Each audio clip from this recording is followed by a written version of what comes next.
Hey everyone, and welcome back to the Deep Dive. We're absolutely thrilled to have you join us today. Great to be diving in again. Yeah, absolutely. And hey, if you're finding these insights valuable, like we hope you are, please consider hitting that like button and subscribing. It really does help us keep these deep dives coming. It truly does. Oh, and just before we plunge in, a quick note.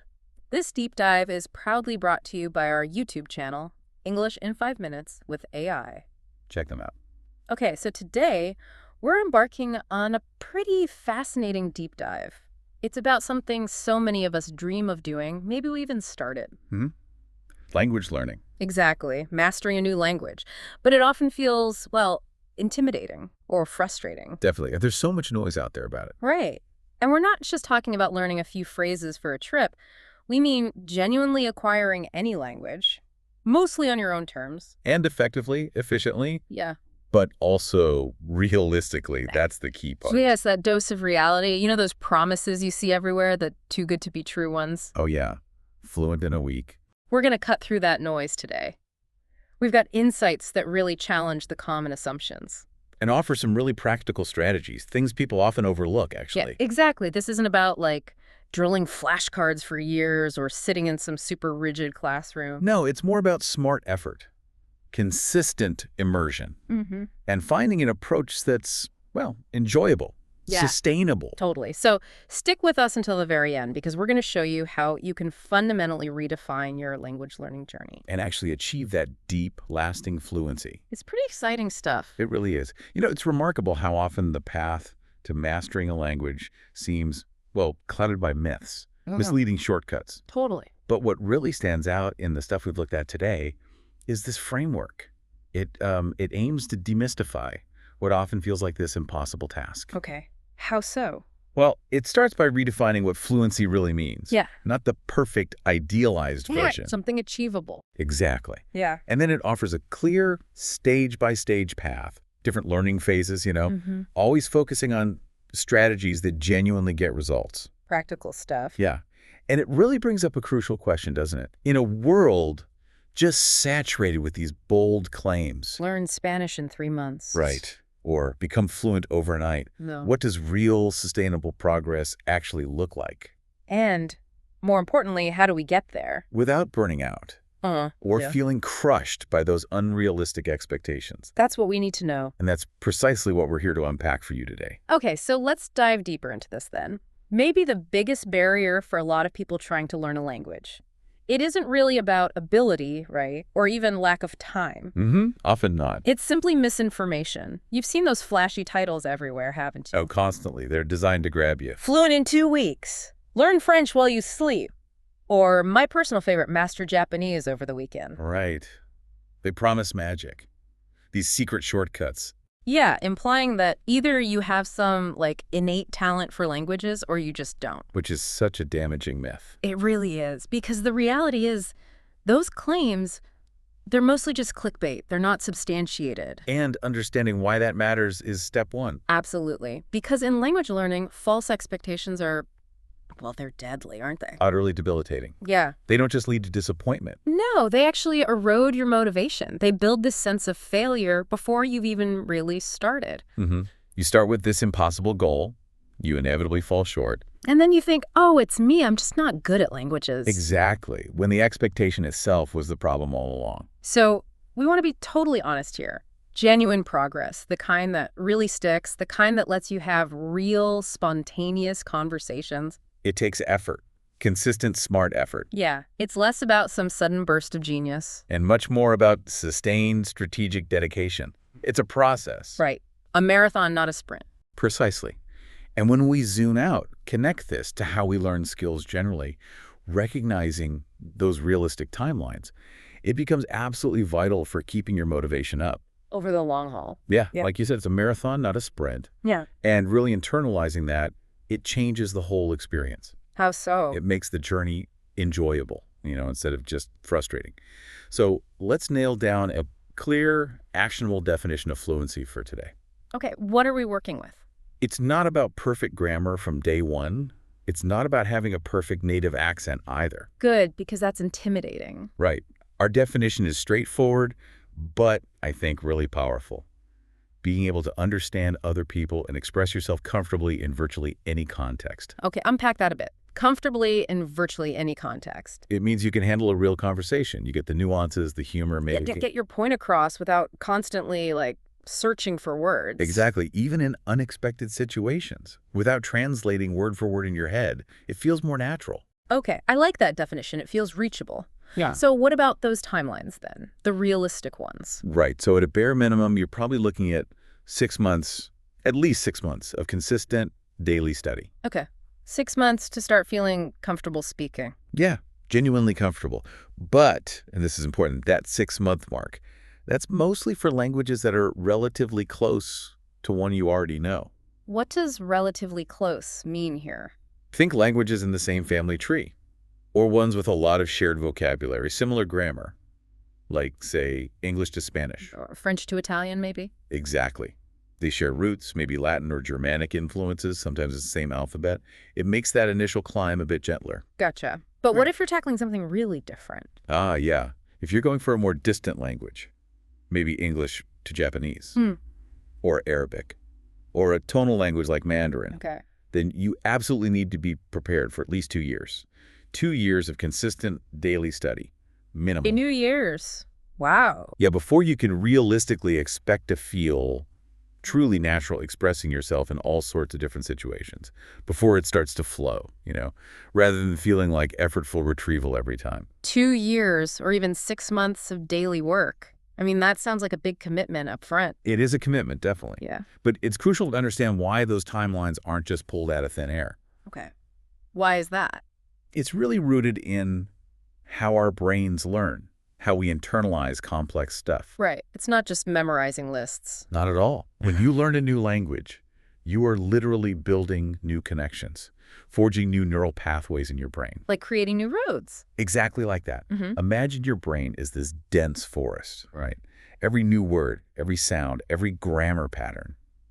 It's like making a tiny track through it. Okay. And the more you use it listening, speaking, reading, the wider that track gets. Until it becomes a path. And then eventually, maybe a highway. Mm-hmm. That's why consistency is so vital. Repetition, different kinds of exposure, actively using it. So the brain needs time to, build intuition? Yeah, intuition for new sounds, internalizing sentence structures that might feel totally alien at first, building that muscle memory for speaking.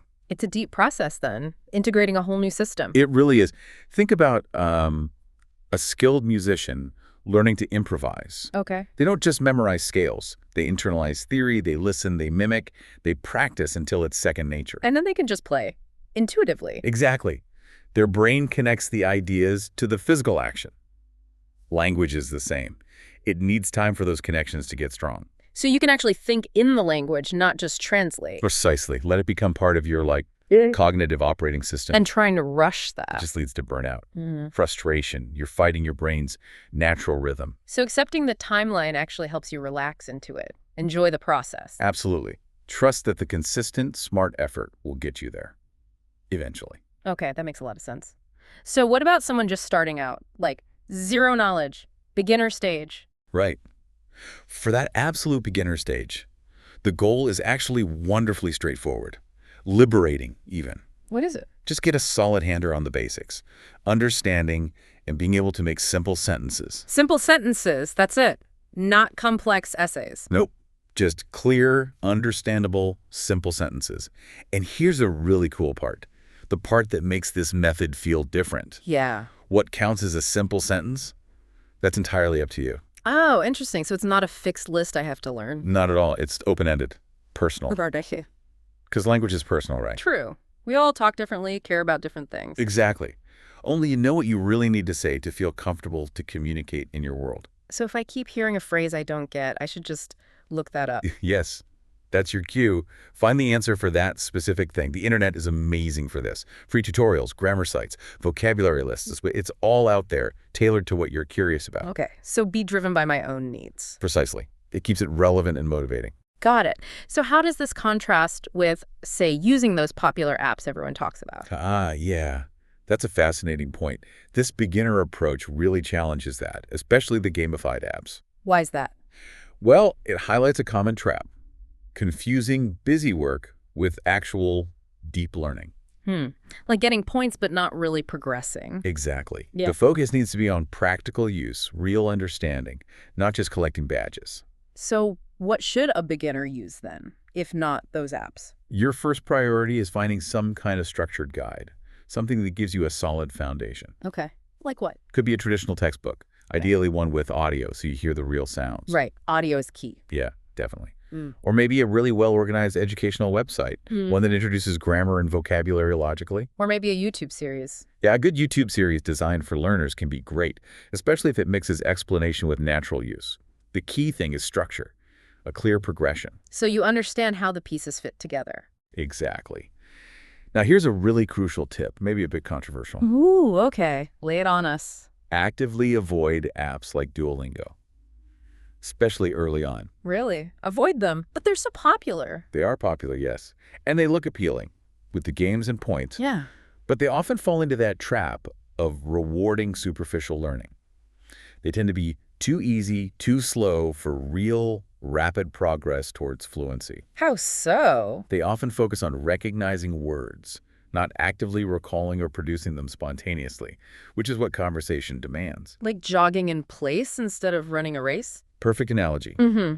You get a false sense of achievement, but you're not building real communicative muscle, Okay, that's a really important point. So whatever resource I choose, which you're listening and speaking a lot right from the start. even if I sound terrible. Absolutely. Don't worry about perfection. You can do this alone for now. Yeah. Just try your best to mimic the sounds. The goal is active engagement, active production. Okay, active engagement. Got it. Now, moving on to note-taking. This next bit is a potential game changer. Oh, about notes. Yeah. A simple shift here can seriously impact your long-term success. It's about efficiency and future use. Intriguing. What is it? So you're learning new words, phrases. Your instinct is probably to write them down, right? Pen and paper. Yeah, that's what I normally do. Helps it stick, maybe. It can, for immediate recall. But think bigger picture. For most modern languages, learning to write neatly by hand, especially a new script. It takes ages. Exactly. It's super time-consuming. And honestly, how often do you handwrite stuff in your native language anymore? Rarely. Emails, texts, documents. It's all typed. Precisely. So the advice is, type your notes. Don't handwrite them. Type them, why? Because typing is the skill you'll actually use. It's about maximizing your time, investing in something valuable later on. So I can type emails, chat online. Exactly. Faster input, easier editing connects with digital tools. Handwriting is lovely, but often inefficient for real-world communication volume. Okay, that makes surprising sense. So the practical step is? Download and install the right keyboard for your target language. On your computer, on your phone. Get comfy typing in it from day one. Build a searchable digital dictionary for myself. You got it. It pays off massively down the line. Wow, okay. That's a genuinely useful, non-obvious tip. And it ties into that deeper point about consistency, right? It raises that question. Yeah. How does that steady, structured effort, even just an hour a day, Lead to those compounding gains. Yeah. Compared to just like random bursts of study. Exactly. So let's recap that beginner stage. The blueprint is clear. Hit me. 1. Find a good, structured resource. Steer clear of those too easy apps. Okay. 2. Focus relentlessly on understanding and making simple sentences, defined by your needs. Personalize it. 3. Type your notes. Build that digital vocabulary list. And review it regularly. Actively engage with it. Make it stick. And the non-negotiable part. Let me guess. Consistency. At least an hour. Every single day. Every day. Wow. It's paramount. It builds those neural pathways, creates momentum, stops you from forgetting between sessions. It's the foundation for everything else. Okay, solid foundation. So what comes next after the beginner stage? Right. Once you've got that foundation, you feel okay with basic sentences. The deep dive shifts gears As something new. to something called the walking technique. And honestly, this is often described as the absolute heart of the whole system. Walking technique. Okay. It promises really drastic improvement at any level, intermediate, right through advanced. Drastic improvement. How? The core idea is brilliantly simple. Find high-quality listening material in your language. Just listening stuff. Yeah, but specifically authentic stuff. Natural conversational speech, the way people actually talk. Not skiff or formal. Okay. Real world language. Exactly. The brilliance here is that focus on natural conversation, not overly structured audio. Why is that so important? It subtly primes your brain for how people really interact. Makes the learning feel more organic, more intuitive. So what kind of material works best for this walking technique? Podcasts are fantastic, especially conversational ones, interviews, Okay. stories, No. YouTube videos too. But the key is listen without watching the screen most of the time. Focus on the audio input. Yeah, the more natural, the more colloquial, the better. So you probably want to avoid things like professionally narrated audiobooks or formal news broadcasts, at least initially. Too stiff, too polished. Exactly. They have their place later, maybe. But for this technique, they're less reflective of everyday chat. So what's ideal then? Ideally, find an immersive series that's actually designed for learners but uses natural conversation. Oh, those exist. Increasingly, yes. For lots of languages, German, Spanish, Mandarin, French, they offer structured content, but in a really conversational way. They sneak in vocab and grammar So naturally. it doesn't feel like a dry lesson. Precisely. The key is finding content where the language feels alive, authentic. Okay, so find good, natural listening material. Then what? How does the walking part work? Right, let's unpack the method. It sounds almost too simple, but the genius is how it integrates things. Okay. So you've got your audio. Step 1, every day, put on your headphones, start listening, and then simply walk around outside. Walk while listening. Yeah, gentle stroll around the neighborhood, through a park, whatever. Mm-hmm. Just be moving, preferably outside, while immersing yourself in the sound. Don't worry about understanding everything at first. Nope. Just let the sounds, the rhythm wash over you. Let your brain adapt. Okay.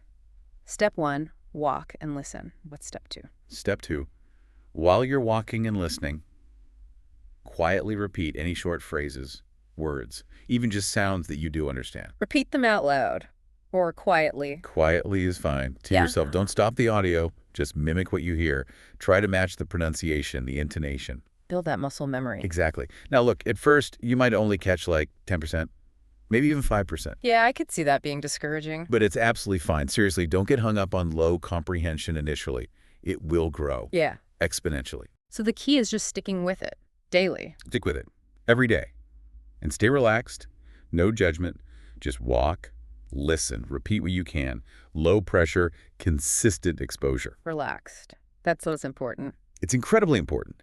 This connects right back to cognitive science, to well-being. This isn't just learning. It's almost like a wellness strategy. How so? Well, if you've ever done meditation or mindfulness, you might feel some parallels. Okay. That combination of walking, especially outside, and focused listening, it creates this state of relaxed awareness. And being relaxed helps you learn. Massively. When your mind is calm, not stressed or self-conscious, new information gets into your deep memory much more easily. Okay, deep memory, like long-term storage. Exactly. Yeah. Stress blocks that transfer. Calmness opens the gates. Your brain can process, integrate, consolidate those new language patterns way more naturally. Like how kids learn through low-stress immersion. Precisely. Plus, think about motivation. Studying at a desk for an hour every day. Yeah, that can kill motivation fast. Feels like a chore. Right. This walking technique, that problem kind of evaporates. It turns study into something enjoyable. Physical activity, mental stimulation, language immersion, all rolled into one. So you actually look forward to it. Many people do. It becomes sustainable, satisfying, and really powerful. Okay, I'm sold on the walking technique. Walk, listen, repeat, relax. What's the third step you mentioned? Yes, the third step. And this involves that tool we mentioned earlier, Mhm. the one that sometimes gets a bad rap. Oh, right, Google Translate. Exactly. Mm-hmm. Now, this third step, you add it when you feel ready. Could be right away, could be after a few weeks. It's up to you. Okay, what is it? As you're doing your walks, listening, you're going to hear words and phrases you don't get. Loads of them. Naturally. But some will start to stick out. You'll hear them repeated. Or they'll just grab your curiosity. Things that seem important. Right. If native speakers use them a lot, they're probably useful. So you'll want to know what they mean. Makes sense. How do I find out easily? The recommendation is surprisingly simple. When you get home, or even just pause your walk for a second, quietly repeat that word or phrase into Google Translate. Use Google Translate for lookups, isn't it?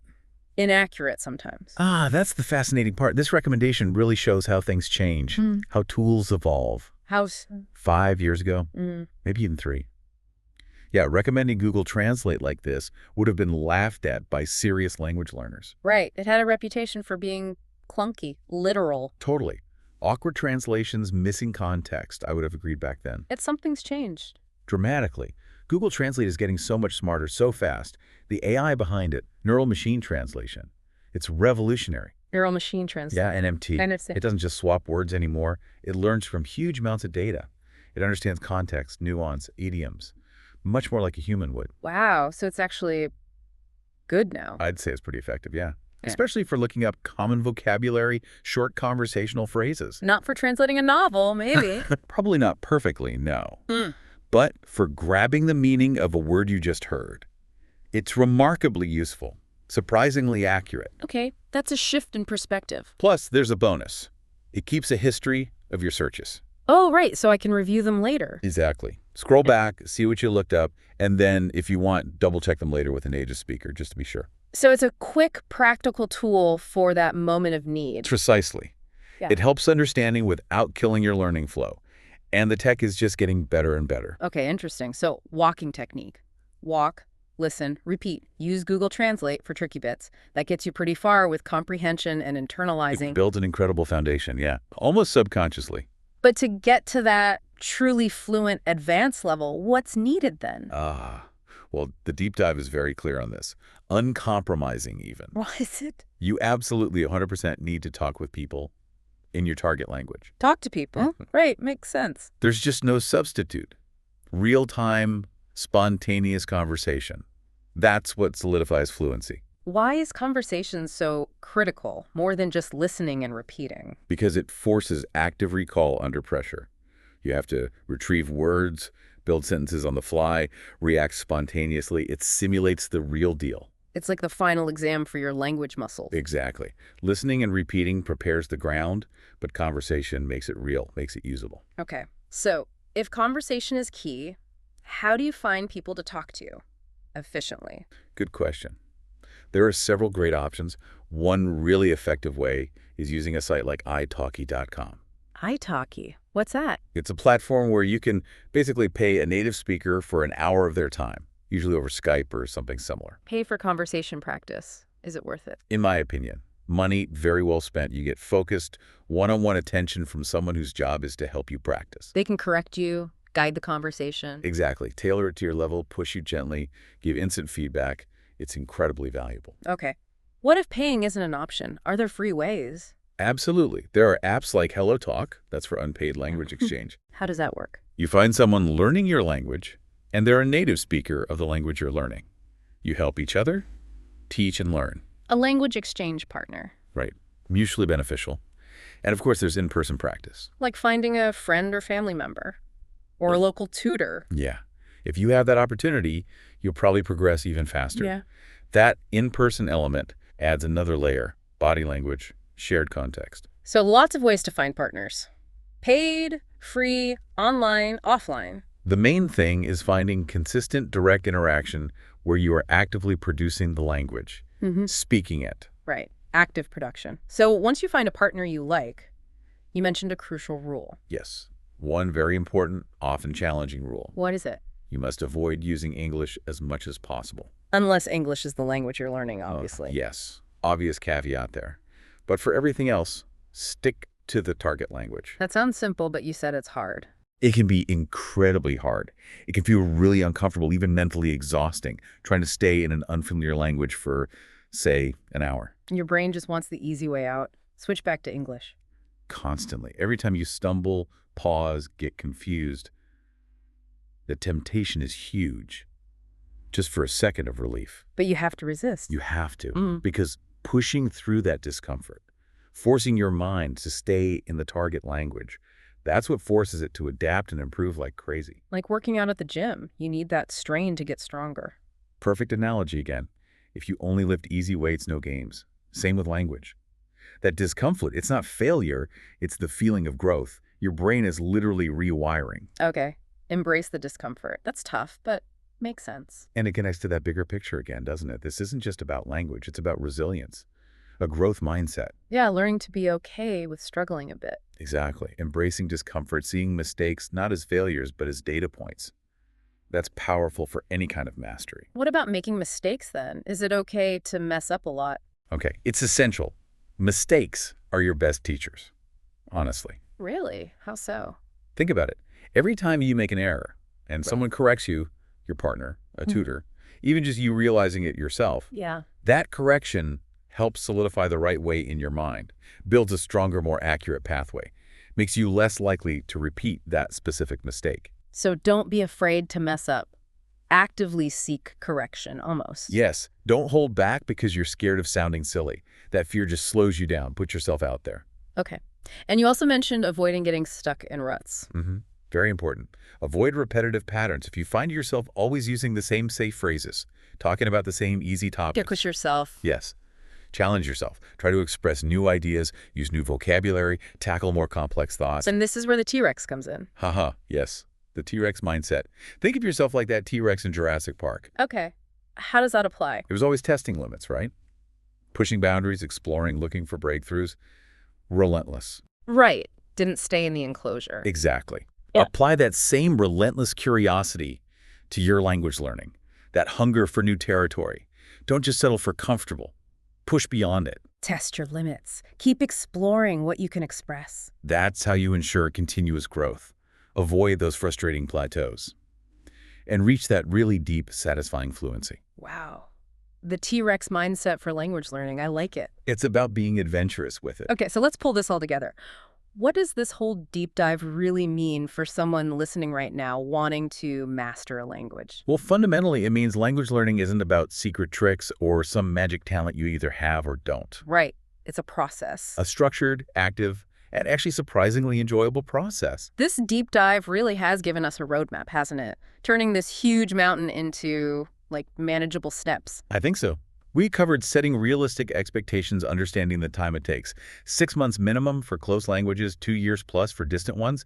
And finding good beginner resources, avoiding those too simple apps. Typing notes. That was a great tip. Yeah, the typing notes is key for later. Then the core walking technique for that intermediate stage. Relaxed listening, repeating while moving, using Google Translate smartly. And finally, for advanced fluency, those crucial, sometimes challenging conversations. Embracing mistakes, having that T-Rex mindset. Yeah. Pushing boundaries. Exactly. It's a complete journey. It really feels like it. So that final provocative thought you mentioned. Ah, yes. Well, it's this. If learning a language is less about perfection and more about consistent, relaxed immersion, plus that courageous communication, Yeah. what other areas of our lives might benefit from a similar approach? That T-Rex's way of testing limits, embracing discomfort. Interesting. So applying these learning principles more broadly. Maybe. Skills we want to learn, challenges we avoid, personal growth. Could that same mindset, consistency, embracing mistakes, seeking enjoyment, pushing boundaries, unlock progress there too? Something to think about. Definitely something to mull over. Wow. Well, that's all the time we have for this deep dive into language mastery. We really hope you found these insights as valuable and, well, inspiring as we have. Hope it helps you on your own language journey. Thank you so much for joining us on this exploration. We're so glad you tuned in. And hey, one last time, if you liked this deep dive, if you found it useful, Please consider liking and subscribing. it really does help us grow and bring more great content like this your way. So until next time, keep exploring, keep learning. And keep diving deep.